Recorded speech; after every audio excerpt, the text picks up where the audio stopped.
నా పేరు అనిల్ కుమార్. మాది ఎక్కడంటే వాజేడి మండలం, పేరూరు గ్రామం. అందరూ మేము దేవుని ఎరిగిన వారం కాదు. మా బ్యాక్గ్రౌండ్ అంతా హిందూ కుటుంబమే, పూజలతోటే ఉన్నటువంటి కుటుంబమే.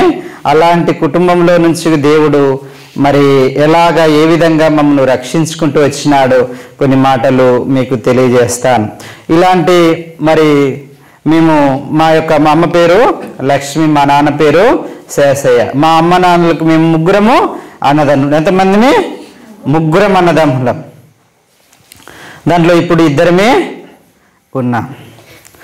కాబట్టి ముగ్గురం అన్నదమ్ములము. నేను రెండవ వాణ్ణి. ఎంతో వాణ్ణి? రెండవ వాణ్ణి. కాబట్టి ఎలాంటి పరిస్థితిలో దేవుని దగ్గరికి వచ్చినాం, ఎలాగ దేవుడు మమ్మల్ని దర్శించినాడు, ఎలాగ నన్ను రక్షిస్తూ వచ్చినాడు, ఇది నాన్న ఇక్కడ మీ మధ్యలో ఉంటున్నానంటే, నిలబడ్డానంటే అది కేవలం దేవుని కృపై ఉన్నది. ఇది నాన్న సజీవంగా దేవుడు నన్ను ఎంతగా కాపాడుతూ వచ్చినాడు. మేము ఇలాంటి ఈ యొక్క కుటుంబంలో ఎంతో మంచిగా మరి అంతగా మేము ఉన్నవారమేం కాదు, ఏం లేని వారమే. కష్టపడి పని చేస్తూ చదువుతూ అన్నిట్లో ముందుగా ఉంటూ వెళ్తూ వచ్చిన మా ఊర్లో ఎక్కడ ఎవరు చూసినా కూడా వీరి కుటుంబము వాళ్ళ పిల్లలు కూడా మాకు మేము ముగ్గురం మగోళమే కదా, ఇంట్లో ఆడవాళ్ళు ఎవరు లేరు కాబట్టి అన్ని పనులు కూడా చిన్నప్పటి నుంచి చేసేవారు. మా అమ్మకు కూడా ఎంతో, మా అన్నయ్య బాగా చేసేవారు, ఆయన పని చేస్తూ ఉండేవారు. మేమంతా చదువుల్లో కూడా మంచిగా ఉండేవారం, పనుల్లో కూడా అందరు చూసి వీళ్ళ అబ్బాయిలు, ఈ శాసయ్య కొడుకులు అందరూ కూడా మస్తు పని చేస్తారు, అన్ని విషయాలు కూడా ఇలాగుంటారని అందరూ అనుకునేవారు. అలాగా మేము చదువులు కూడా ఎంతో మేము చదువుతూ వచ్చినాం. అన్ని పరిస్థితులు అన్ని రోజులు ఒక తీరుగా ఉంటాయా? ఉండవు. దేవుడు అనాదికాల సంకల్పమున ఆయన జగత్ పునాది వేయబడక ముందే మమ్మను క్రీస్తులో ఏర్పాటు చేసుకున్నాడో తెలియదు, కానీ ఆయన అలాంటి స్థితిలో ఉన్నాము కాబట్టి ఈ దినాన్ని ఇక్కడ ఉంటూ వచ్చిన. ఎందుకంటే ఆ మాట చెప్పగలుగుతున్నానంటే దేవుడు ఇంతవరకు కరుణించకపోతే నేను ఇక్కడ ఉండేవాడిని కాదు. అలా చదువుతూ వచ్చినాను. ఇక్కడ నేను కూడా ఈ ప్రాంతంలోనే, చింతూరులోనే 2005, 2007 వరకు ఇంటర్ చేస్తూ వచ్చినాను. ఇంటర్లో కూడా ఎంపీఎస్సీ గ్రూపు. ఇక్కడ నాతో పాటు చదివిన వాళ్ళు ఈ చుట్టుపక్కల ఉండవచ్చు, కానీ నాకు తెలియదు ఎక్కడన్నది కూడా. ఆ చింతూరులో చదువుతూ వచ్చినాను. తర్వాత నేను డిగ్రీ చేస్తున్నాను. తర్వాత డిఎడ్ మరి సీట్ వచ్చింది, బ్రౌన్స్ కాలేజీలో సీట్ వచ్చింది. ఆ సీట్ వచ్చినాక అక్కడ నేను చేస్తూ వచ్చిన 2 సంవత్సరాలు. అది చేస్తున్న టైంలో ఏమైందంటే ఇంటి దగ్గర మా అన్నయ్య చదువుతానికి వెళ్ళిండు, నేను చదువుతానికి వచ్చినాను. ఆయన డిగ్రీ చేస్తున్నాను, నేను డిఎడ్ చేస్తూ వచ్చినాను. ఆ సెకండ్ ఇయర్ టైంలో ఏమైందంటే అందరూ మనం కొద్దిగా మంచిగా బాగున్నా కూడా కొంతమందికి నచ్చదు. ముఖ్యంగా ఎవరికి నచ్చదు? మనం బాగుండడం, దేవుని బిడ్డలం బాగుండడం ఎవరికి నచ్చదు? ముఖ్యంగా సాతానుకు. నేను ఉదయకాలం చెప్పినా కదా, మనం ఐక్యంగా ఉండడం సాతానికి అసలే కుటుంబంలో తల్లిదండ్రులకు కానీ పిల్లలకు కానీ భార్యాభర్తలకు కానీ ఐక్యతగా ఉండకపోవడానికి కారణం ఏంటంటే సాతానే. కాబట్టి అలాగా నేను అక్కడ చదువుతున్న సమయంలో మా నాన్న ఎలాంటి పరిస్థితికి వెళ్ళినాడంటే, ఆయన మా అమ్మని చూస్తే మరి చంపాలని కొడవన్లు పట్టుకొని తిరిగేవాడు. చంపుతాడని ఎంత భయంతో అంటే ఫోన్లు చేస్తే ఆ ఫోన్లు వింటూ ఉంటే ఎంతో బాధ అనిపించేది. లాస్ట్కు నాకు ఒక సబ్జెక్టు కూడా పోయింది. ఆ బాధతో చదివితే ఏమన్నా వస్తుందా? రాదు. ఒక సబ్జెక్టు కూడా నాకు పోతుంది. తర్వాత రాస్తే అది వచ్చింది, కానీ నేను ఆ నుంచి చదువుని ముగించుకొని ఇంటికే వెళ్ళినాను. తర్వాత నేను చదవలేదు, ఎందుకంటే ఇంటికాడ పరిస్థితి అలా ఉంది. అప్పుడు దాదాపు ఇప్పుడు చూడండి, మీ అమ్మ నాన్న ఇక్కడ స్కూల్కి పోయేటోళ్ళు ఎంత ఇస్తారు? ఏమి ఇవ్వరా? 10 రూపాయలేనా?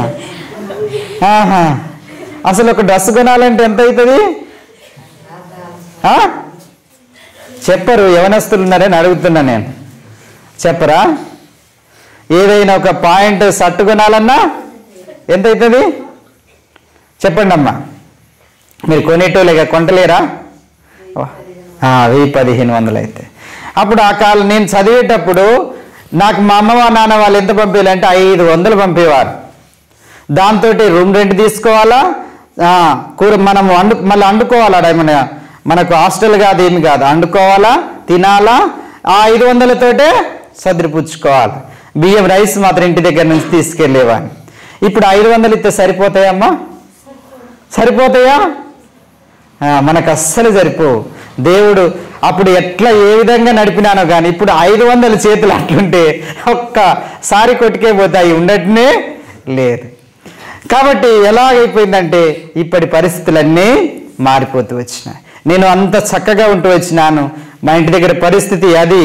నేను వెళ్ళినాను, ఇంటి దగ్గరికి వెళ్తే మా అమ్మని చూస్తే ఏంటిది గొడ్డెలా కొడలు. నేను కొద్దిగా దూరమైన కొట్టుకోవడమే, ఇంకా ఏం లేదు. అలాంటి పరిస్థితిలో ఉంటూ వచ్చిన. ఎందుకంటే మా నాన్నకు ఎర్రమారు కడుతూ వచ్చినారు. అంటే మీకు తెలుసా అది మాట?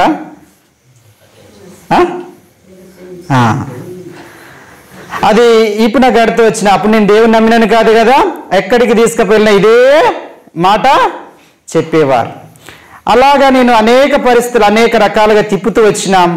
దేవుని దయ వల్ల ఇక అన్ని చోట్లకు తిప్పి కొద్దిగా మంచిగా మమ్మల్ని అందరినీ మంచిగానే చూసేవారు. మా అమ్మని చూస్తేనే అలాంటి పరిస్థితి.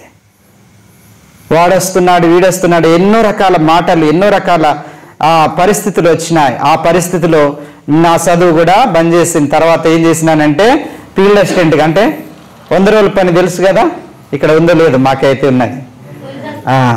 ఆ పనిలో నేను ఫీల్డ్ అసిస్టెంట్గా చేస్తూ వచ్చినాను. అలాగే చేస్తూ ఇంటికాడ ఉన్నప్పుడు డిఎడ్ అయిపోయింది కదా, తర్వాత 2013లో ఉద్యోగం వచ్చింది. ఏమొచ్చింది? ఉద్యోగం వచ్చింది.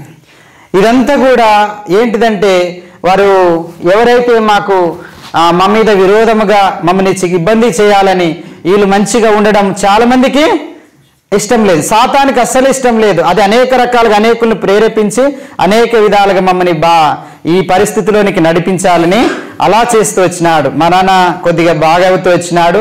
తర్వాత నాకు ఉద్యోగం వచ్చింది 2013లో వస్తే ఆ ఉద్యోగాన్ని బట్టి ఎక్కడొచ్చింది తెలుసా? మా ఊరిలోనే మా ఇంటి ముంగటే వచ్చింది. అది ఎక్కడ? ఫస్ట్ పోస్టింగు మా ఊరిలోనే మా ఇంటి ముంగటే, దూరమేం కాదు అన్న వాళ్ళకి తెలుసు. ఈ బడి నా ఇల్లు దగ్గర. ఇక నీకేమైందన్నా బడి దగ్గరే, ఇల్లు దగ్గరే, మీకు ఏ పరిస్థితులు మంచిగున్నది కదా అని అనుకోవచ్చు. అసలు అక్కడికి పోవడమే అన్ని పరిస్థితులకు కారణమైంది. ఎందుకంటే ఆ పరిస్థితులు రాకపోతే నేను ఇక్కడికి రాను. కాబట్టి వాడికి వచ్చినటువంటి ఒక వారానికి భద్రాచలంలో మరలా కోచింగ్ ఇస్తానికి పంపించినారు. అర్ధరాత్రి అంటే 3 గంటల సమయంలో నేను బాత్రూమ్కి వెళ్తే అక్కడే పడిపోయినాను.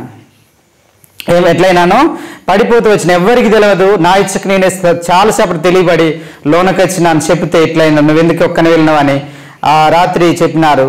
అప్పటి నుంచి ఒక 10 మంది తనినట్టు నొప్పులు ఎక్కువ ఉండేది నాకు. ఆ నొప్పులను బట్టి హాస్పిటల్ పోతే వాళ్ళు ఇన్నన్ని మందులు రాసిచ్చినారు. అవి పట్టుకొని పోయిన ఏం పని చేయకపోయేది. ఎందుకంటే చూడండి, నేను జాబ్ వచ్చి 5 రోజులకే ఈ పరిస్థితి.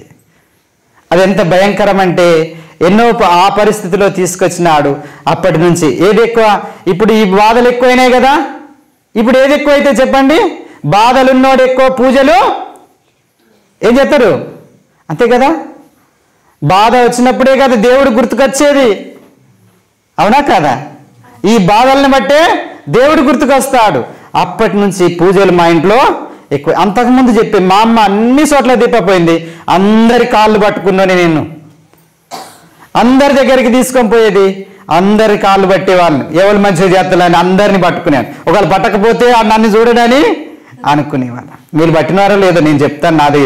నా పరిస్థితి అలా ఉంది కాబట్టి నేను చెప్తున్నాను. అలాంటి స్థితిలో ఉన్న నన్ను మరి ఆ పరిస్థితిలో పూజలు ఎక్కువైనాయి. నేను ఎలాంటి పరిస్థితిలోనికి వెళ్ళానంటే ఇక ఒక దేవార దూలేటువంటి మనుషుని దగ్గరికి వెళ్ళి అక్కడ కూడా చాలా రోజులు ఉంటూ వచ్చినాను. అతనైతే నా మీద విగ్రహాలు పెట్టి తానం పోస్తూ వచ్చినారు. అయినా కూడా తగ్గలేదు. ఆయన ఏంటేంటో చేస్తూ వచ్చినారు, తగ్గలేదు. ఒక దినాన్ని నా ఎత్తు కర్రలు పెట్టి కట్లి కోళ్ళ దిగదూడిసి ఎన్ని చేసినా కూడా ఇది తగ్గకుండా అలాంటి పరిస్థితి. అక్కడి నుంచి అక్కడికి మా అన్నయ్య సైకిల్ మీద తీసుకెళ్ళాలి. ఏ పొజిషన్ నుండి తీసుకుపోతారు? సంతకం చేయాలంటే నేను సైకిల్ మీద వెళ్ళాలి స్కూల్కు. అలాంటి పరిస్థితుల్లో కూడా ఉంటూ వచ్చినాను. అప్పటి నుంచి పూజలు ఎక్కువ అవుతాయి. కొద్ది కొద్దిగా అలాగా మరలా తగ్గుతూ వచ్చినది, కొద్దిగా తగ్గుతూ వచ్చింది. అలాంటి స్థితిలో ఉన్నప్పుడు నేను పూజలు, మా దగ్గర ఒక గుడి ఉంది, అక్కడ పెద్ద పుట్టు ఉంటుంది, అది దానికి ఒక పెద్ద చరిత్ర ఉంది. దాని దగ్గరికి వెళ్ళేవాని. ఇదే ఆదివారము నేను ఉదయకాలము అన్నం తినకుండా స్నానం చేసి అక్కడికి వెళ్ళి అవన్నీ బొట్లు పెట్టి అన్ని చేస్తే తప్ప నేను భోజనము ముట్టేవాని కాదు. దాదాపు అది ఎంత భయంకరంగా చేస్తూ వచ్చినాను. 3 సంవత్సరాలకు ఒక పండుగ చేస్తూ వచ్చేవారు. ఏం చేశారు, పట్నాలు వేసేవారు. ఆ పట్నాలలో కూడా నన్ను కూర్చోబెట్టినారు. ఎందుకంటే వాళ్ళు ఎలా బలి చేస్తారంటే, ఒక మేకపోతుని వచ్చినటువంటి అతను కొరికి ఆ రక్తాన్ని తీసి ఆ రక్తాన్ని ఆ శాటలో ఉన్న అన్నంలో ప్రోక్షించిందంటే అదాన్ని బలి అని తిరుక్కుంటా చల్తారు. ఒక దబ్బని నోట్లో పెట్టుకొని ఆ యొక్క ప్రేగుని జంజం వేసుకొని తిరుగుతాడు. అతనికి ఎవరు కూడా ఎదురు పోరు. అలాంటి స్థితిలోనికి నేను ఎంతగా వెళ్తూ వచ్చినాను. దేవుడు అందుకే చెప్పినాడు కదా, నశించిన దాన్ని వెదికి రక్షించడానికి మనిషి కుమారుడి లోకానికి వచ్చాను. ఇలాగా నశించిపోతూ వచ్చినాను. ఎంత భయంకరమైనటువంటి పాపంలో పడిపోతున్నానో కానీ అది మాకు తెలియదు. యేసు ప్రభువారు అనే మాట నాకు తెలియదు, దేవుడని కూడా అదెవరికో దేవుడు అన్నట్టుగా మేము చూసేవారు.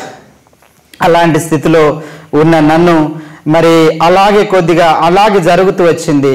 తర్వాత నేనేం చేసిన అంటే, ఉద్యోగం వచ్చింది కదా, మా అన్నయ్యని చదివిస్తూ వచ్చినాను. ఆయన కూడా ఎంత అంటే డిఎడ్ రాపించినాను, డిఎడ్ చేసినాడు, బీఈడ్ చేసినాడు, ఎంఎస్ అయిపోయింది, ఎంఎస్ డిఎడ్ ఆయన మళ్ళీ కంప్యూటర్ కోర్సు కూడా అయిపోయింది.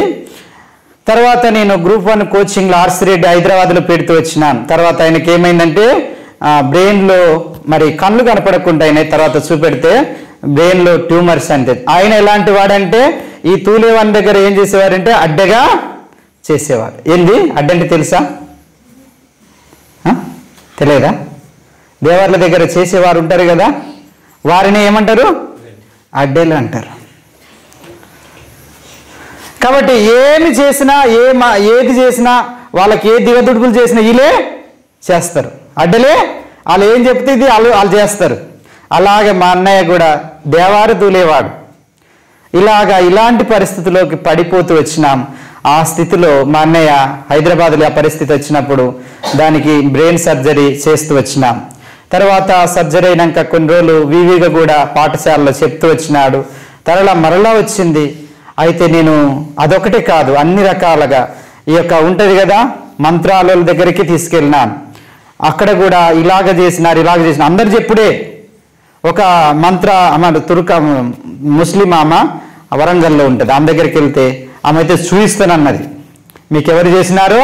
అందరు ఇదే మాట, మీకెవరు చేసినారు? నేను ఎక్కడికి వెళ్ళినా ఒక్కసారి మరలా వెళ్తానికి లేదు. అక్కడి నుంచి వచ్చేటప్పుడు మా ఊరు ఏటూరు నగరం వచ్చినాక నీళ్ళు పోస్తే కూడా నోట్లోకి పోవట్లేదు. పానం వెళ్ళిపోయిందాం అనుకున్నాం. ఆ రాత్రి అక్కడే ఉంచుతూ వచ్చినాం. ఆ రాత్రి అక్కడే ఉంచితే మా బామ్మర్ది అవుతాడు, నాతో పాటు జాబు నా స్కూల్లోనే. ఆయన ఏటూరు నగరంలో ఉండేవారు. ఆయన ఒక పాస్టర్ని ఆ రాత్రి తీసుకొచ్చిన వాళ్ళు. మా మేనత్త కొడుకు. ఆ మేనత్త మందిరానికి వెళ్తుంది, పెద్ద కోస్తుకు వెళ్తుంది. ఆయన తీసుకొని వచ్చి ఆ రాత్రి ఆ యొక్క పాస్టర్ని తీసుకొని వచ్చినాడు. ఆ పాస్టరు ఏం చేసినాడంటే, అప్పుడు ఏం చేసినాం, చుట్టూ ఏముంటాయి, అటు వెళ్ళే వారికి ఏముంటాయి, చుట్టూ ఇంత దొడ్డుతోటి ఇవన్నీ ఉన్నాయి. వాడు అన్నాడు కదా, ఇవన్నీ తీసేయమన్నాడు. మాకు తీసేయాలని మనసు కూడా, అంటే ఏమవుతుందో, మళ్ళీ తీసేస్తే ఏమవుతుందో. కొంతమంది దేవుని దగ్గరికి వచ్చి కూడా అవి పెట్టుకొనే ఇటు అదేమవుతుందో అని అనుకుంటా ఉంటారు. కొన్ని దేవుడు మాట్లాడినా కూడా తీసేయరు. ఇందాక చెప్పినా కదా, హృదయంలో ఇవన్నీ ఉంటే వారికి ఏముంటుంది? కలవరము, వేదన, బాధ, సంతోషం అనేది ఉంటుందా? ఉండదు. అవి తీసేయమంటే తీసేయాల. తీసేసుకుంటేనే నీకు అప్పుడు సంతోషము, సమాధానం, నెమ్మది కలుగుతుంది. అలాంటి పరిస్థితిలో అవన్నీ తీసినట్టు చేసినాం. నూనె రాసి ప్రార్థన చేసినాడు. పోతే ఆ రాత్రి అతన్ని పండనీయలే, నిద్ర పట్టలేదట. అతని భార్యని అసలు ఆ పాస్టరు ఆ యొక్క దాసుని సేవకురాలను అసలు నిద్రే. ఉదయకాలం వచ్చినారు మళ్ళొకసారి, అన్న మీ ఊరు పోతే మాత్రం ఇతను బ్రతకనే బ్రతకడు అని చెప్తూ వచ్చినారు. అక్కడి నుంచి మా యొక్క అక్క అవతల ఉంటుందంటే ఈ గోదావరి అవతల ఉంటుంది తుపాకులో, అక్కడికి తీసుకెళ్ళినాం. అక్కడికి వెళ్ళాక ఏమైందంటే అక్కడ ఉంటూ వచ్చినాం. ఆ యొక్క భార్యాభర్తలకి ఇద్దరికి గొడవ. మేము పోయిన కాడ నుంచి ఏంటి, భార్యాభర్తలకి ఇద్దరికి గొడవ. మా అన్న సెన్సిటివ్, అస్సలు ఎవ్వరి మాట పడాడు. ఒకళ్ళని అనేటోడు కాదు, ఒకరికి మంచి చేయాలని చూసేవాడు కానీ ఆయన కీడు చేసేవాడు కానే కాదు. అలాంటి పరిస్థితుల్లో నేను ఇక్కడ ఉండలేను అని ఫోన్ చేస్తూ వచ్చాను. నేను ఇక్కడి నుంచి అక్కడికి స్కూల్కి వెళ్ళాలి, ఆయన దగ్గరికి వెళ్ళాలి, అప్ అండ్ డౌన్. అలాంటి పరిస్థితుల్లో తిరుగుతూ వచ్చినాం. లాస్ట్కి ఒక దినాన ఇప్పుడు యోహాను పాస్టర్ మీకు తెలుసు కదా, అతను నాకు బాబాయ్ అవుతాడు. ఏమవుతాడు? బాబాయ్ అవుతాడు. ఒక దినాన నేను చేను దగ్గరికి వెళ్ళిన, తోట ఉంది, తోట దగ్గరికి వెళ్తే అక్కడ కలిసినాడు. ఎట్లున్నాడంటే అప్పుడు ఎవరికి చెప్పినా నాకు దుఃఖం వచ్చేది. అంటే ఈ పరిస్థితులు ఇవన్నీ తిరుగుతూ వచ్చినాం, ఎన్నో డబ్బులు ఖర్చు పెడుతున్నాం, ఎంతో చేస్తున్నాం, కానీ మనిషి మాత్రము మంచిగా కావట్లేదు. ఎంతో మంచిగా ఉన్నటువంటి వ్యక్తులం అలాంటి పరిస్థితుల్లో దిగజారుతూ పోయినాం. అలాంటి పరిస్థితులు తిరుగుతూ వచ్చినాం. అన్నాడు కదా, ఏం కాదు చిన్న, తీసుకోండా, దేవుడు మీకు సహాయం చేస్తాడు, దేవుడు బాగు చేస్తాడు, తీసుకురమ్మని చెప్పిన. ఇక మనం మంచిగున్నప్పుడు ఏ మాట వినాం కదా, మంచిగున్నప్పుడు ఏ మాట వినాం కాబట్టి ఆ మాట ఇంటూ వచ్చిన అన్ని రకాలు చూసినాం. ఏం చూసినామంటే దేవాలయాల దగ్గరికి వెళ్ళినాం, మాంత్రికుల దగ్గరికి వెళ్ళినాం, దర్గాల దగ్గరికి వెళ్ళినాం, ముస్లింల వారి దగ్గరికి వెళ్ళినాం. ఇక్కడ కాక నేను ఎక్కడికి తీసుకెళ్ళినానంటే ఒడిశా కూడా తీసుకెళ్ళినాను. ఒడిశాలో పెద్ద విగ్రహం, అక్కడ ఇద్దరు చదివేవారు ఉంటారు. వాళ్ళు అన్నారు కదా, మా ఇంటికాడ ఉన్నాయన్నీ కూడా చెప్తూ వచ్చినారు. కానీ మీరు ఎంతమంది వచ్చినారంటే ముగ్గురం వచ్చినాం, అందరు రావాలన్నారు. అక్కడి నుంచి వస్తూ ఉంటేనే మా ఊరు లేవకుండా అయిపోయినాడు. అలాంటి భయంకరమైన పరిస్థితిలో మేము ఉంటూ వచ్చినాం, తిరుగుతూ వచ్చినా, ఎన్నో ఖర్చు పెడుతూ వచ్చినాను. ఆయన నన్ను పట్టుకొని ఏడిసేవాడు.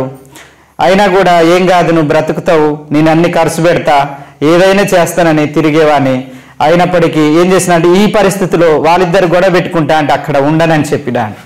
ఇక నేనేం చెప్పినానంటే అన్నీ ఆలోచిస్తున్నాను.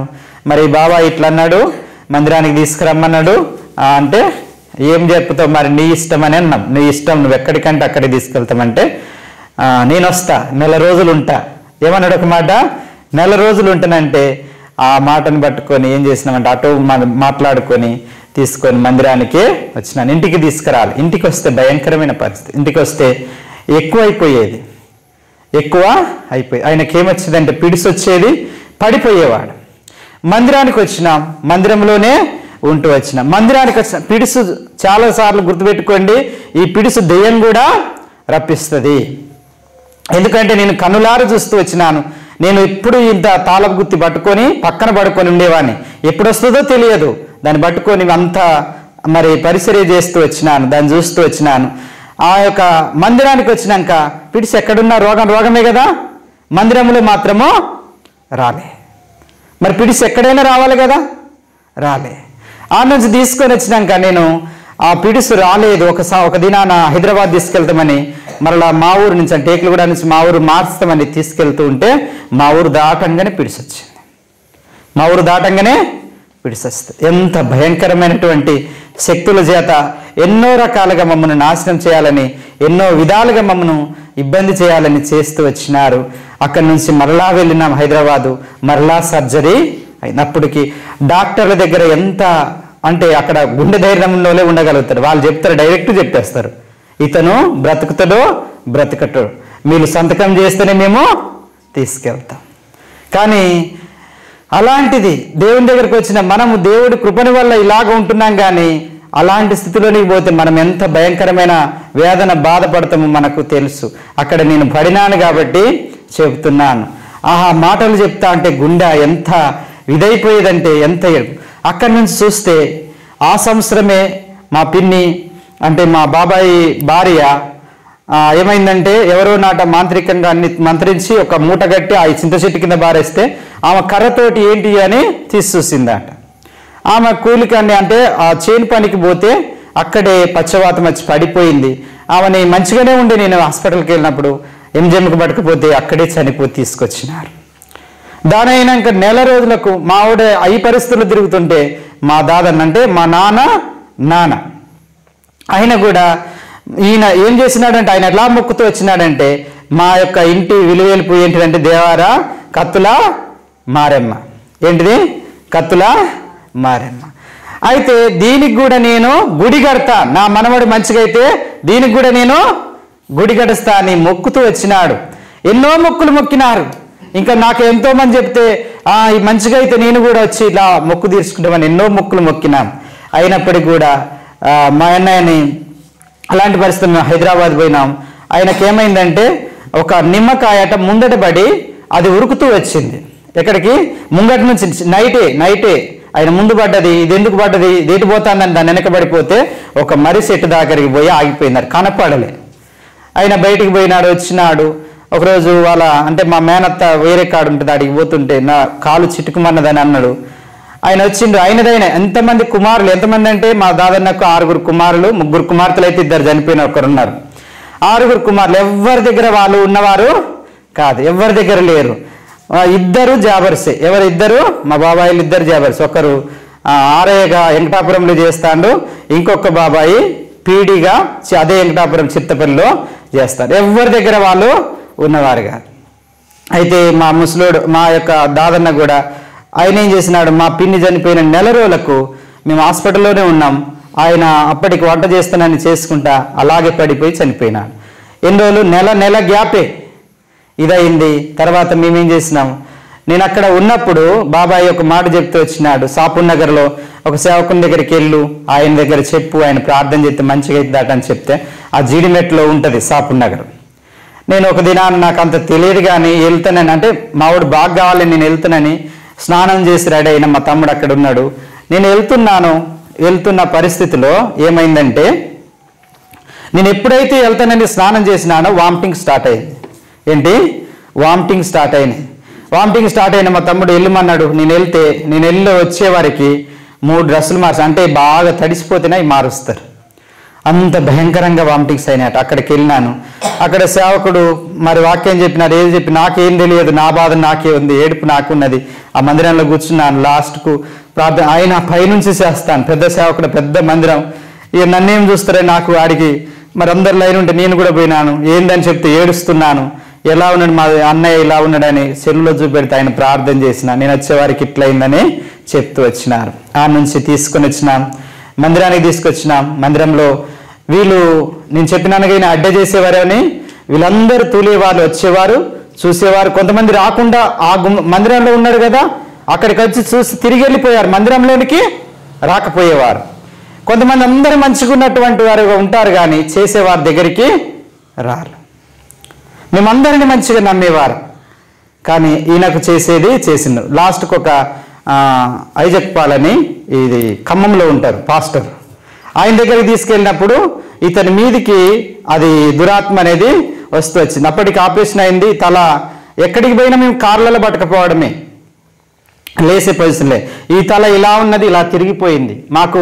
మా సోయి లేదు. ఆయన ముందరికి వెళ్ళినాక మేము పిలిస్తే పలకట్లేదు. ఆయన పిలిచినాడు, ఆనందరావు అంటే ఆయన 3వసారికి అన్నాడు, మీ ఇంటికి రావాలంటే రా అని ఇలాంటి మాట గట్టిగా అంటూ వచ్చినాడు. చాలాసేపు స్పృహ లేదు. ఆయన చెప్తూ వచ్చినాడు, ఈ మనిషిని మీద చేసి పందికి మేకులు కొట్టి వదిలినారు. ఈ పంది అలాగా చనిపోయే పరిస్థితులున్నాయి కానీ కూడా ఇలాంటి పరిస్థితులు మీ విశ్వాసమే కాపాడు. అప్పుడు మా విశ్వాసం, దేవుడు, ఈ ప్రార్థన, ఈ ఆరాధన మాకు ఏమీ తెలియదు. నాకే కొద్ది గొప్ప నమ్మకం, మా అన్న బాగా కావాలని ఎన్ని తిప్పులు నేను తిరుగుతూ వచ్చిన. ఇలాగా నేను దేవుని మందిరానికి వచ్చినాను. ఎలాగొచ్చినాను? ఈ పరిస్థితుల గుండా దేవుని మందిరానికి వచ్చినాను. కానీ అలాంటి పరిస్థితిలో ఒక దినాన మంచిగానే ఉన్నాడు. మరి తెల్లవారుజామున మేము పడుకున్నాం. అప్పటికి నేను మరలా శాంపిల్ ఇస్తూ వచ్చినాను. ఇటుకు వచ్చినాక చూస్తే ఒక దినాన ఏమైందంటే, మేము లేచినాకనే మా కళ్ళ ముందే ఆయన ప్రాణము పోతుంది. ఒక తెమడలాగా వచ్చింది. నేను నేలకు చేయబెట్టినాను, ప్రాణం వెళ్ళిపోతూ వచ్చింది. దేవుని మందిరంలోనే ఇలాగ జరుగుతూ వచ్చింది. మా అన్నయ్య చనిపోయినాక మా వాళ్ళందరూ కూడా దేవుని ఎరిగిన వారు కాదు. నేనేం చేసిన ఒకటే, ఆయన దేవుని మందిరంలో ఉన్న దేవుని మందిరానికి వచ్చిన దేవుడు అప్పుడు ఎంత కృపనిచ్చినా నేనేం చేసినంటే ఇది దేవుని పక్షంగానే జరగాలని అందరూ ఏమి చేసినా కూడా నేను ఒకటే మాట అన్నాను, ఇలాగనే చర్చిలోనే చేస్తానని. అంటే వారు ఏమనలేదు.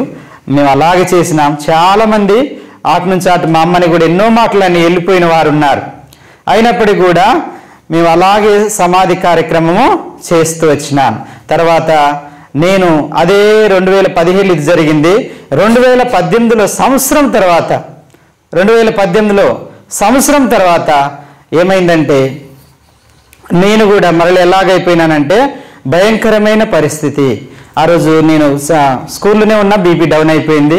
హాస్పిటల్కి ఎక్కి ఎన్ని గ్లూకోజ్లు పెట్టినా బీపీ పెరగట్లేదని బాబాయ్ ఫోన్ చేస్తే వచ్చి ప్రార్థన చేసి వెళ్ళిపోయినాడు. నేను ఆ నుంచి ఏం చేసినంటే మరలా భద్రాచలం బాబాయ్ ఇక్కడ ఉండేవారు, కొత్తపల్లిలో వార్డెన్ చేసేవాడు. వీడికి వచ్చినాను. ఇక్కడ నుంచి అతను ఏం చేసినాడంటే, అబ్బా ఫస్ట్ నోడి సికాకండి కదా, ఈయన ఇటు ఉంచితే కుదరదు, ఎక్కడికన్నా తోలాలని చింతూరులో నిమ్మలగూడెంలో ఒక ముస్లిం అతను ఉన్నాడా, జబల్ఖానా, ఆయన దగ్గర పంపించినాడు.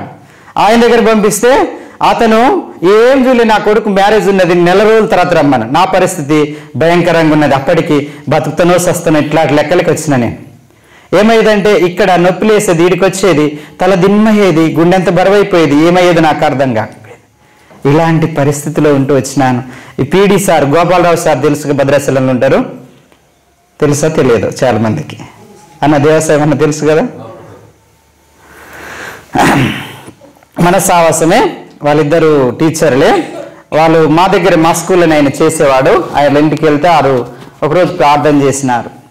ఆ రోజు ప్రార్థన చేసి అన్న సేవకుని దగ్గరికి వెళ్దామంటే ఆయన అన్న లేడు, 8 గంటలకు వస్తారంటే అక్కడికి నేను మరి ఆ రాత్రి మా బాబాయ్ నన్ను నమ్మక చూస్తూ వచ్చిన. నేను హాస్టల్కి వెళ్ళాలని మా పిన్ అన్నది కదా, ఎలా వెళ్తావు ఇలాంటి మనిషిని పెట్టుకొని అని చెప్తూ వచ్చింది.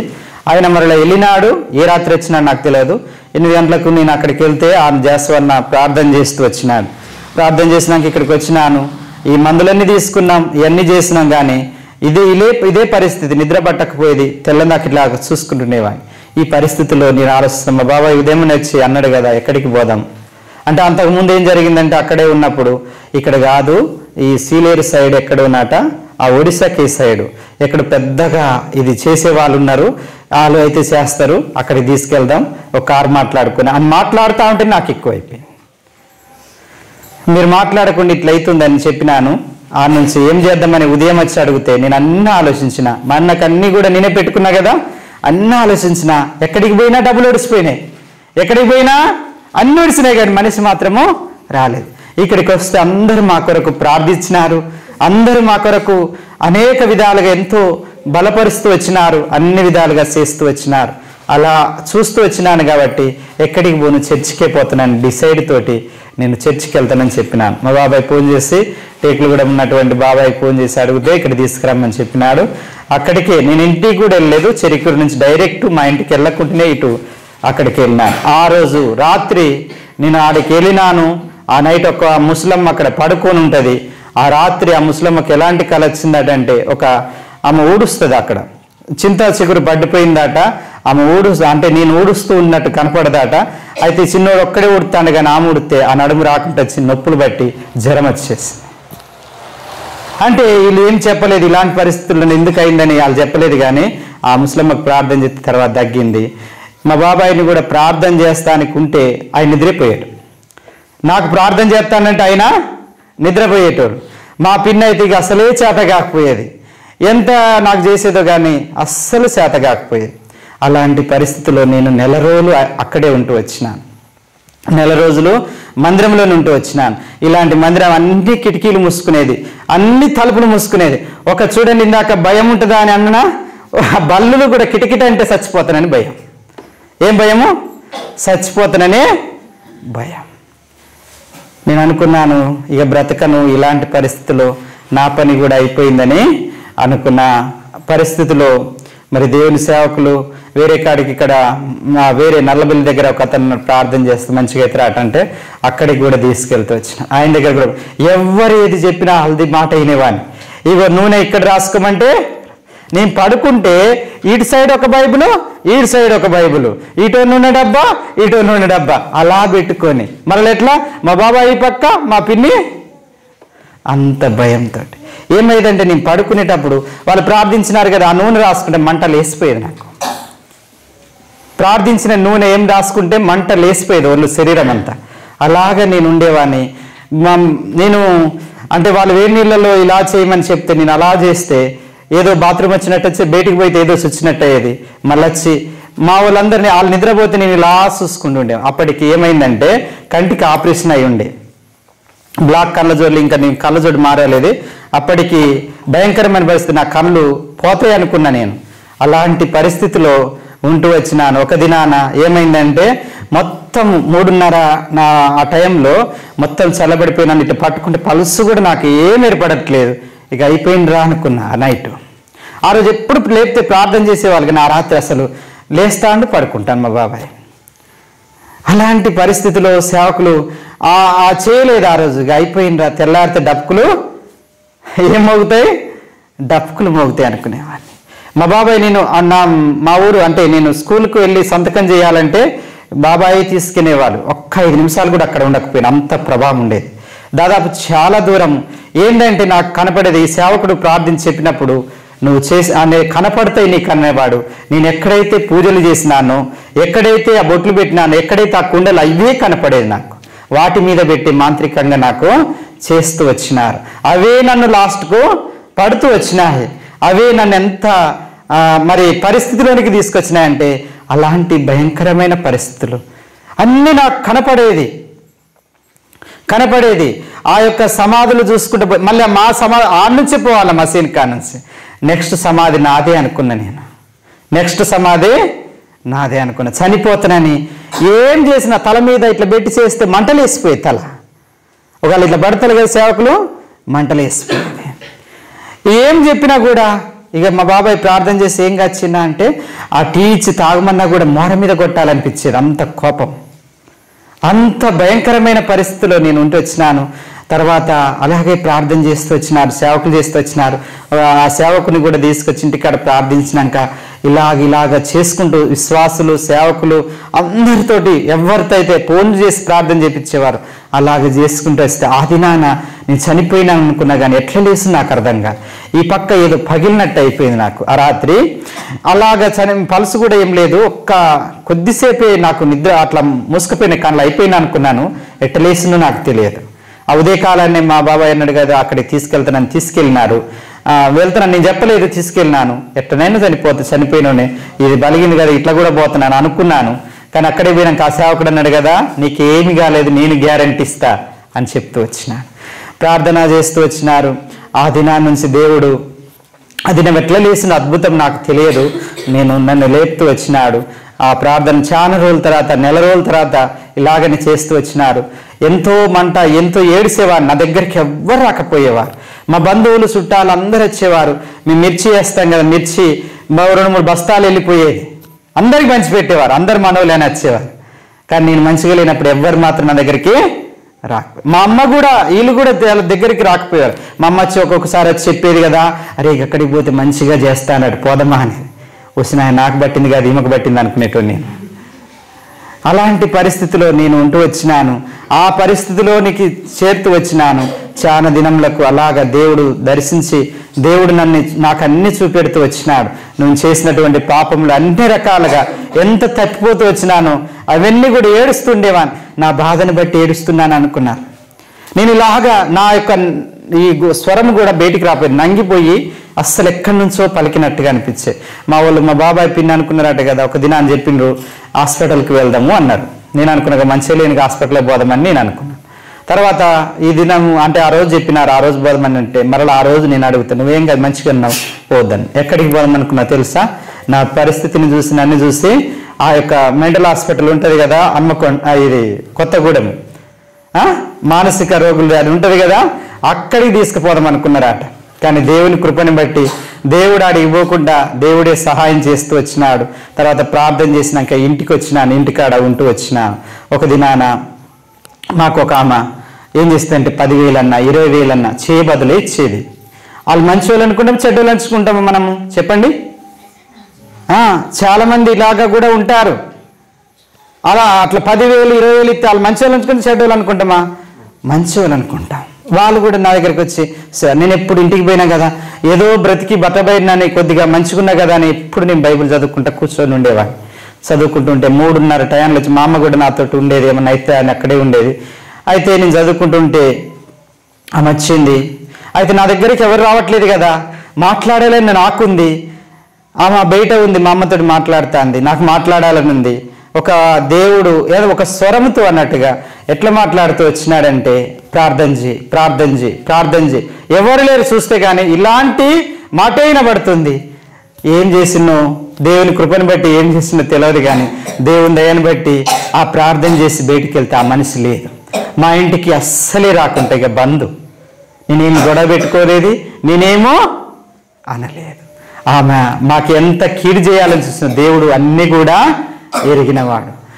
ప్రార్థన చేసినాను, ఏం చేసినాను ఇప్పటికీ నాకు గుర్తులేదు, కానీ దేవుని కృపని బట్టి ఆ మనిషి మాకే రాకుండా బంద్ అయింది. అతని భర్త, నేను ఒకరోజు సంతకి వెళ్తే, అమ్మ దగ్గర సంత సాగుతుంది గురువారము, ఆడికెళ్తే ఆ భర్త వచ్చి నన్ను దొరకబడతాడు. మాట్లాడవచ్చుగా పక్క నుంచి అతను కూడా ఏమైనాడంటే, ఆ పరిస్థితిలో అతను ఆయన కూడా అలాంటి వ్యక్తి అని, నేను దూరం వెళ్తే ఆయన దగ్గరికి వస్తున్నాడు. నేను మంచిగానే ఉన్నా, ఏం కాలేదని చెప్పి నేను ఏం చేసేదంటే, మేము మందిరం దగ్గర ఉన్నప్పుడు అందరు వస్తే నా బాధ ఇది, ఈ పరిస్థితి ఇట్లా ఉన్నా, బాధ ఇట్లా ఉన్నది, ఇట్లున్నదని నేను అందరికి చెప్పి, మా పిన్ అనేది ఏమనేది అంటే ఒక మాట, అందరికి అట్లా చెప్పకు, నేను మంచిగా ఉన్నానని చెప్పు. నేను మంచిగా లేను కదా, మా పిన్ ఎందుకు ఇట్లా చెప్తాను మంచిగా ఉన్నానంటే అది సాతానుకు చోటిచ్చినట్టు అయ్యేది. నేను ఎప్పుడైతే ఆ మాట చెప్పేది ఇంకా కృంగదీసేది నన్ను. ఎప్పుడైతే నేను మంచిగున్నానని చెప్పినో దేవుడు అట్లా సాయం చేస్తాడు.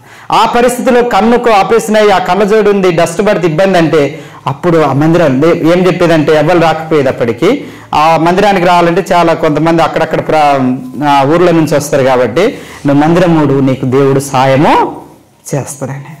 ఆ యొక్క కండ ఆపరేషన్ అయినప్పటికి కూడా దేవుడే ఇచ్చిండి. ఇక పోతే పోయినా ఉంటే అప్పుడే పోయినాయి అనుకున్నాను. నేను అనుకుని మందిరం చీపురు బట్టి ఊడ్చేవాడిని, డస్ట్ ఏమైనా పర్వాలేదు అనుకుని ఊడ్చేవాడిని. దేవుడు ఎంతో కృపనిచ్చి సహాయం చేస్తూ వచ్చిన. ఇది నాన్న అలాగే మనం చేస్తున్నావా? దేవుని మందిరంలో పనిచేసే ప్రతి బిడ్డకు కూడా దేవుడు ఆయన అన్యాయస్తుడు కానే కాదు, ప్రతి వారికి ప్రతిఫలము దయచేస్తాడు. కాబట్టి దేవుని యెరూషలేమును ప్రేమించేవారు వర్ధిల్లుతారు. కాబట్టి యెరూషలేము దేవుని మందిరాన్ని, దేవుని సంఘాన్ని, దేవుని దాసులని మనం ప్రేమించే వారముగా ఉంటే, అంటే ఆయనని మనను ప్రేమించేవారు ఉంటే దేవుడు మనను అన్ని విషయాల వర్ధిలో చేస్తాడు. అలాగ నేను చేస్తూ వచ్చినాను. ఇంటికి వచ్చినాక అలాగైంది. నేను అలాంటి అక్కడ మందిరంలో ఉన్నప్పుడే నాకు పూణే టికెట్ చేసిన, పూణేలో ఓలీ కాన్వకేషన్ జరిగింది. 2018లో ఓలీ కాన్వకేషన్లో జరుగుతూ వచ్చింది. అయితే ఆ ఓలీ కాన్వకేషన్ జరిగినప్పుడు నేను అనుకున్నాగా, నాకు ఇక్కడ ముక్కుడుగుట్టలో ఉన్నటువంటి ఎవరు ఆ పాస్టరు అంటే ఆయన కూడా నాకేమవుతాడంటే బాబాయ్ అవుతాడు. ఆయన కూడా బాబాయ్, వాళ్ళ అమ్మ మా నాన్నమ్మ అక్క చెల్లెళ్ళే, ఆయన కూడా బాబాయ్ అవుతాడు. ఆయన ఏం చేసిందంటే ఫోన్ చేసి, అన్న మరి అనిల్ కూడా టికెట్ బుక్ చేస్తానంటే, నేను బతుకుతాను వస్తాను, ఇప్పటికి ప్రార్థన చేస్తేనే నేను అనుకునేవాడిని అసలు ఎప్పుడు పానం పోద్దో ఇదే భయం. ప్రార్థన చేసినా ఏది చేసినా చచ్చిపోతాననే భయమే ఉండే తప్ప ఏం లేదు. టికెట్ బుక్ చేసినారు. టికెట్ బుక్ చేసినా నేను ఇంటికి వచ్చినాక మరి వెళ్దామని అన్నారు. నా పరిస్థితి కూడా నేను అనుకున్నా కదా, మరి అక్కడికి పోయి తిరిగి వస్తానో పానం ఆటైపోతుందో అనుకొని పోయినా. నేను ఓలీ కాన్వకేషన్ పూణేకి 2018 అక్కడికి వెళుతూ వచ్చిన. అప్పటికి నన్ను నమ్మక మా పిన్ని అంటే మా చెల్లెళ్ళు, మా పిన్ని కూతురు ముక్కుడుగుట్ట నుంచి కూడా వాళ్ళు వచ్చినారు. వాళ్ళతో పాటు నేను వెళ్ళినాక అక్కడికి వెళ్ళినాక నేను ఆపరేషన్ అయింది కదా, నాకు కొన్ని పత్యాలు ఆడికి పోయినాక అది ఆ పూణేలో చివరికి పెట్టినారు. ఎక్కడికి పోయి ఏం తినటానికి లేదు, వాళ్ళు పెట్టిందే తినాలి. ఆ యొక్క పత్యమైన కూడా వాళ్ళు పెట్టిందా, వాళ్ళు ఏదైతే నేను పత్యం అయ్యే పెట్టేవాళ్ళు. ఇక తిన్నా కూడా దేవుని దయ వల్ల ఏం కాలే. అక్కడ నాకు ఫస్ట్ కదా, ఇప్పుడు మీకు ఎంతో వస్తుండవచ్చు, కానీ అక్కడ నేను కూర్చుంటే కూడా ఉదయం కూర్చునేవారు రాత్రి 11 అయ్యేది. అన్ని మీటింగులు, ఉదయం నుంచి మీటింగులు. ఆ కూర్చొని నాకైతే నడమ ఆగపోయేది. కుర్చీలో కూర్చునేది, 7 కూర్చునే నొప్పులు వచ్చేది నాకు. అలా కూర్చొని ఎంత నుంచి పిచ్చిలేసినట్టు అయ్యేది. అలా ఏదో చెప్పేటోడు, ఏం చెప్పినా నాకు అర్థం కాలేదు ఫస్ట్లో. అలాగా 4 దినంలో అయితే 5వ రోజు అతను సాక్ష్యం చెప్తూ వచ్చినాడు. ఆయన ఎవరు అంటే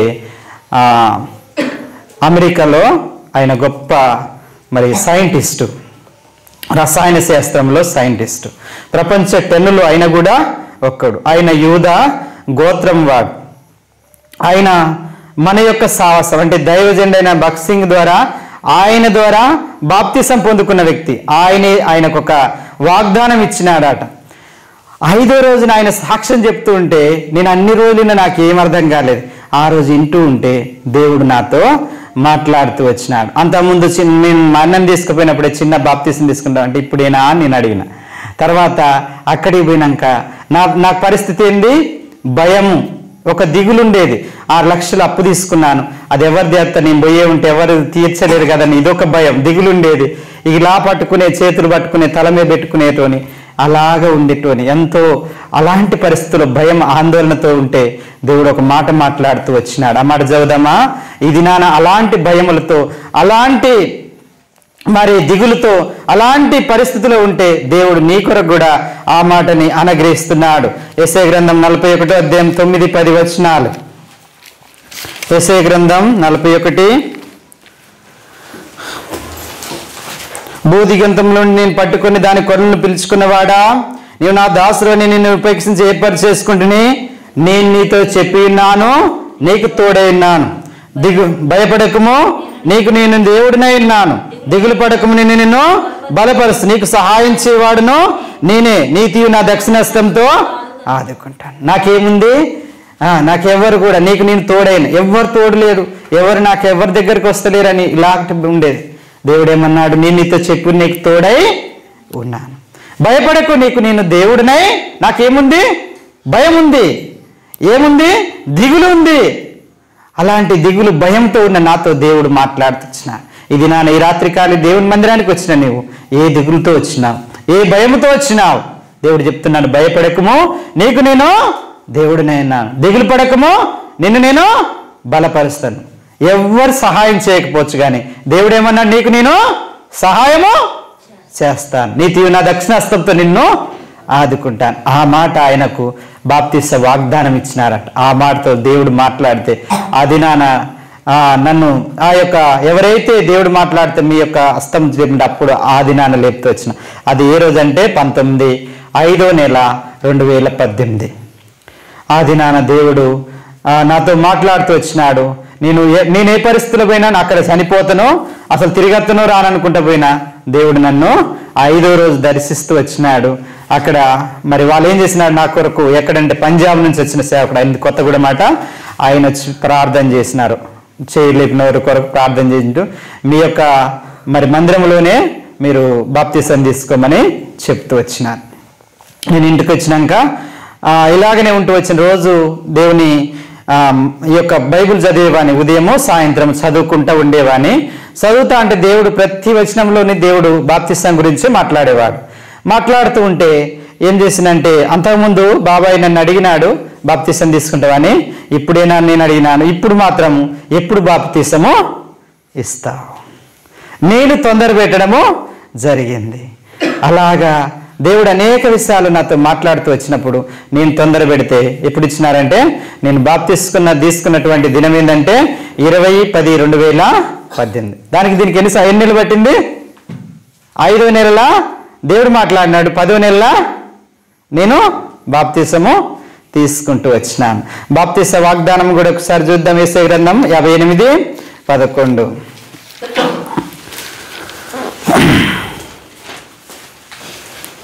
యెహోవా నిన్ను నిత్యం నడిపించును, క్షేమకాలముగా నిన్ను తృప్తిపరిచి నీ ఎముకలను బలపరిచి నీవు నీరు కట్టిన తోట వలె ఎప్పుడు ఉబుకుచున్న ఊట వలె ఉండేదవు. దేవుడు నన్ను నడిపిస్తూ వచ్చినాడు. సమయం ఎక్కువైతుంది కాబట్టి ముగిస్తాను. మళ్ళీ ఎప్పుడన్నా సమయం ఉంటే మరలా చెప్తాను. కాబట్టి ఎక్కువైంది కదన్నా,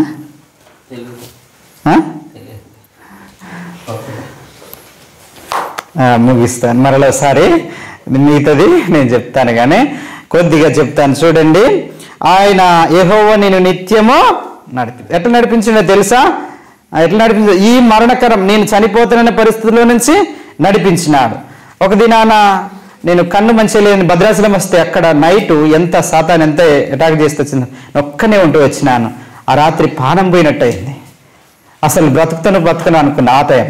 మరలా సెకండ్ వే కరోనా వచ్చింది చూసినావా, జూన్ 2వ తారీఖు నాకు కరోనా వచ్చింది. ఆ దినాన కూడా నేను పోతూనే ఉంటాను అనుకున్నా. దేవుడు దాంట్లో కూడా నడిపిస్తూ వచ్చినాడు. ఇంకా భయంకరమైనటువంటి మా మరదలు చనిపోతూ వచ్చింది. అది చెప్పలేదు కానీ మా మరదలు కూడా చనిపోతూ వచ్చింది. ఆ చనిపోయినప్పుడు కూడా నేను భయంకరమైన పరిస్థితి, నాకు కూడా గ్లూకోజ్లు ఎక్కుతూ వచ్చినాయి. అప్పుడు బీపీ రేజ్ అయిపోయింది. నేను కూడా లేవలేని పరిస్థితిలో ఉంటూ వచ్చినాను. ఆ టైంలో కూడా మరి దేవుడు నన్ను బ్రతికిస్తూ వచ్చినాడు. అన్నిట్లో కూడా ఏమన్నాడు, యెహోవా నిన్ను నిత్యము నడిపించు. ఇంతవరకు దేవుడు ఎంతో నడిపిస్తూ వచ్చినాడు. ఎంతో భయంకరమంటే మా ఇంటి ముందు ఏం చేసేవారు తెలుసా, బ్లడ్ రక్తం పోసిపోయారు. గుంబం ముంగట ఏం చేసేవారు, అది మంచిగా పోతారమ్మా చెప్పరు, గుంబం ముందు రక్తం పోయినా మంచిదా కాదు. మా ఇంటి ముంగట కొబ్బరికాయలు పెడితే అది ఎప్పుడు మేము చూసుకోలేదు కానీ అది మొలకెత్తితే చూసినాం. గుంబంలో ఏం వెళ్ళింది, కొబ్బరికాయ మొలకెళ్ళింది. మేము మిర్చి తోట వేస్తున్నాం కదా, మా తోట చుట్టూ ఏం చేసేవారంటే దారాలు చుట్టిపోయేవారు. అది మంచిదంటారా? మేము ఇప్పుడు ప్రార్థన చేసేవారం, సేవకులను పిలిపించి అది కాల్చి ప్రార్థన చేసేవారం. మా తోటని కూడా ఏ విధంగా సికాకు చేయాలని ఎన్నో పరిస్థితులు అయినప్పటికీ కూడా దేవుని కృపను బట్టి దేవుడు ఎన్నో రకాలుగా సాయం చేస్తూ వచ్చినాడు. ఇప్పటికి కూడా ఎన్నో పరిస్థితులు తీసుకొచ్చినప్పటికి కూడా దేవుడు కృపనిస్తూ సహాయం చేస్తూ ఇంతవరకు నడిపిస్తూ వచ్చినాడు. దేవుడు అన్ని విషయాలు కూడా ఎంతో సహాయం చేస్తూ వచ్చినాడు. యెహోవా నిన్ను నిత్యము నడిపించు. ఆ సంవత్సరము నాకు వాగ్దానం ఏమి ఇచ్చినాడంటే, మార్కు సువార్తలో ఉన్నది కదా, కుమారుని విశ్వాసము నిన్ను స్వస్థపరుస్తుంది, సమాధాన గణదలువై వెళ్ళు. ఆ సంవత్సరం నన్ను స్వస్థపరిచినాడు, బాగు చేసినాడు, సమాధానం ఇచ్చినాడు. ఎంతో భయంకరంగా బాధ ఉండేది కానీ లోన మాత్రం ఒక నెమ్మది సంతోషాన్ని దేవుడు ఇస్తూ వచ్చినాడు. అన్ని పరిస్థితుల గుండా నన్ను నడిపిస్తూ వచ్చినాడు. ఇంకా చాలా రకాల పరిస్థితులు జరిగినాయి కానీ దేవుడు మరి ఇంతవరకు నన్ను, నా కుటుంబాన్ని కాపాడుతూ వచ్చినాడు. ఇది నేను ఇక్కడ ఉన్నానంటే అది కేవలము దేవుని కృపే. ఆ కృపని బట్టి దేవుడు నన్ను ఇంతవరకు కాపాడుతూ సహాయం చేస్తూ ఎంతో బలపరుస్తూ వచ్చినాడు. ఆ యొక్క మరి స్థితిలో నుంచి కూడా దేవుడు ఎంతో విడిపిస్తూ వచ్చినాడు. ఒక మాట చెప్తాను, మరదలు చనిపోయిందని చెప్పాను కదా, ఎవరంటే మా తమ్ముని యొక్క భార్య.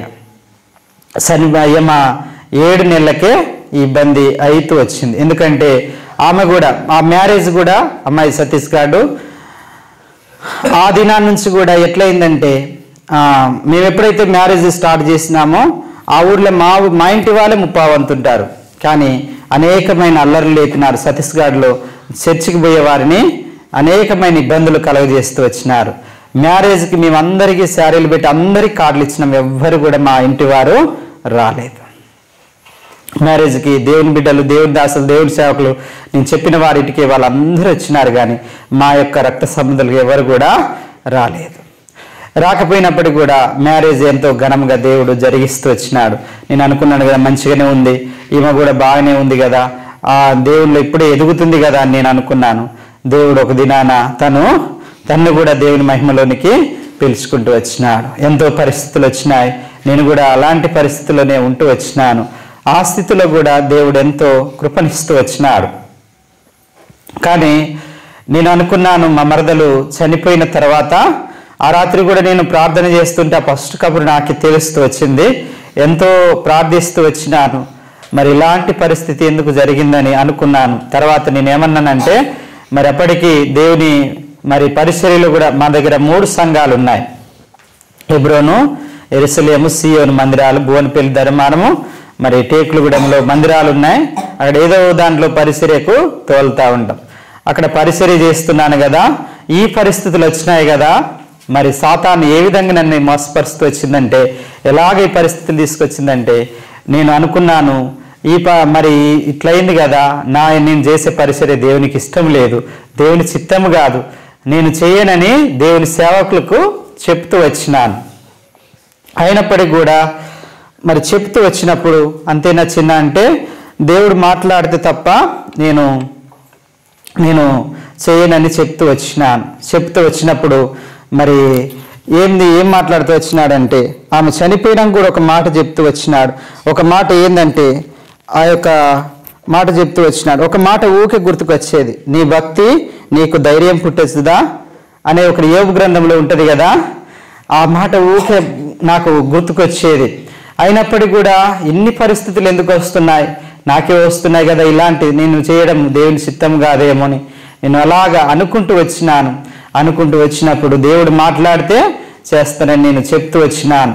ఒక దినాన మరి దేవుడు నేను చదువుతూ ఉంటే ఆ మాట మరి చెబుతూ ఉంటే దేవుడు నాతో కూడా మాట్లాడుతూ వచ్చినాడు. ఏమని చెప్తూ వచ్చినారంటే ఇక్కడ ఒక మాట రాయబడుతూ వచ్చింది. ఏ మాట అంటే చూద్దాం ఆ మాట కూడా. చూడండి, 1 పేతురు 1:2 అయితే మీరు చీకటిలో నుండి నన్ను ఎందుకు ఏర్పాటు చేసుకున్న ప్రభువా అని ఒకటే ప్రార్థన చేస్తూ వచ్చిన. ఎందుకు ఏర్పాటు చేసుకున్నా, ఎందుకు ఈ పరిస్థితులు, ఎందుకు ఈ భయంకరమైన ఇలాంటి పరిస్థితులు నాకే వస్తున్నాయని ప్రార్థన చేస్తూ వచ్చినాను. ఆ ప్రార్థనకు దేవుడు మాట్లాడుతూ వచ్చినాడు. చీకటిలో నుంచి తన ఆశ్చర్యకరమైన వెలుగులోనికి మిమ్మల్ని పిలిచిన వాని గుణాతిశయములు ప్రచురించిన నిమిత్తమే కదా ఏర్పడబడిన వంశం రాజులైన యాజక సమూహంగా పరిశుద్ధ జనముగా దేవుని సొత్తైన ప్రజలుగా ఉన్నారు. దేవుడు ఎందుకు ఏర్పాటు చేసుకున్నాడంటే ఆయన యొక్క గుణాతిశయంలో ప్రచురించిన నిమిత్తమే. మరలోసారి మరి తర్వాత ఫోన్ చేసి దేవుడు మాట్లాడిండా అని వాళ్ళు ఎంత చేసిండో నాకు తెలియదు, కానీ మాట్లాడిండా అంటే మాట్లాడిండని చెప్తూ వచ్చినాను. తర్వాత నుంచి దేవుని పరిచర్యలో నడుస్తూ వచ్చినాను. ఇప్పుడు మా మందిరానికి నేను మా అమ్మ వెళ్తుంది. మా అమ్మకు బాప్తిసం తీసుకోలేదు. ఇంకా మా తమ్ముడు ఈ పెళ్ళి అప్పుడు బాప్తిసం తీసుకున్నాడు. ఆయన కూడా నేను అనుకున్నాను తీసుకోవడానుకున్నాను, ఆయన ఇచ్చాక ఆయనే నాకు కావాలన్నాడు. మందిరానికి వెళ్ళిండు, ఆయనే ఒప్పుకున్నాడు, ఆయనే బాప్తిసం తీసుకుంటూ వచ్చినాడు.